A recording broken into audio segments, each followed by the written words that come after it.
Welcome back. Last video we started proposition 7.6.5 and we're going to continue and finish it now with starting at property number 5. So the covariance of x plus z and y is equal to the covariance of x and y plus the covariance of z and y. And so the proof uses the computational formula again. So the covariance of x plus z and y is the expected value of the first, so x plus z, times the second, minus the expected value of the first times the expected value of the second. And so we can multiply through in the first bracket, and so we have the expected value of xy plus zy minus here, and we can use the property of the expected value to split up the first. So expected value of x plus the expected value of z, both times the expected value of y. Now, expected value linearity again says I can break up expected value of xy plus expected value of zy, and then we'll multiply through, so minus expected value of x times expected value of y minus expected value of z times expected value of y.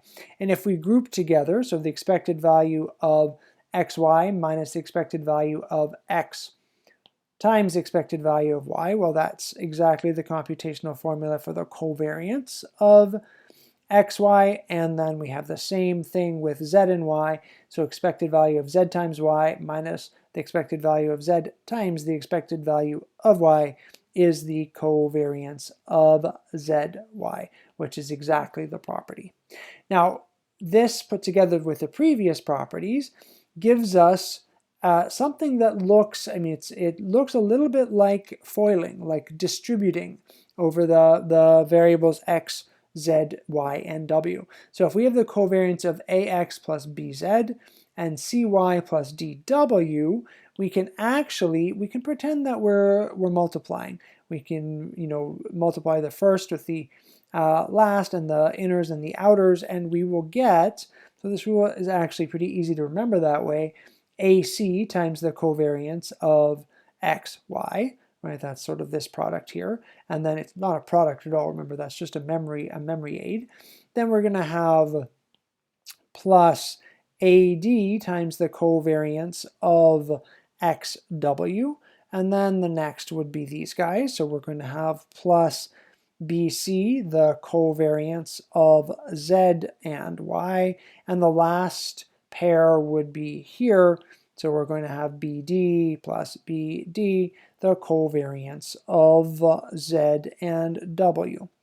So the proof of this will use its previous properties, and so we can split up using the, what I should have mentioned, the first here. There's nothing special about this being x plus z and y. The analogous property, in fact, I think I'll fix it in the notes that you have so that you have both listed there, is the covariance of x and y plus w functions exactly the same way. It functions the same way, so we could write the covariance of the first two together, x and y, so the covariance of x, y, plus the covariance of x and w. So I will fix the notes so that that is already in there for you. So we're going to use both of these properties, and the first one here, if I take this property and so I split up the first sum and keep these guys as a single unit, then I'm going to have, so the covariance of ax plus bz and cy plus dw. So if I, again, split it up over this plus, then I'm going to get the covariance of ax and cy plus dw, and the covariance, so plus the covariance of the next set, so bz and cy plus dw. And then we use the fact that, I mean, this really is because the covariance is symmetric, so it doesn't matter where I put the sum. It works out to be the same thing. I can split it over this sum now. And so I'm going to get a pair for each. So the covariance of AX and CY plus the covariance of AX and DW, and then plus the covariance of BZ and CY, and lastly the covariance of BZ and DW.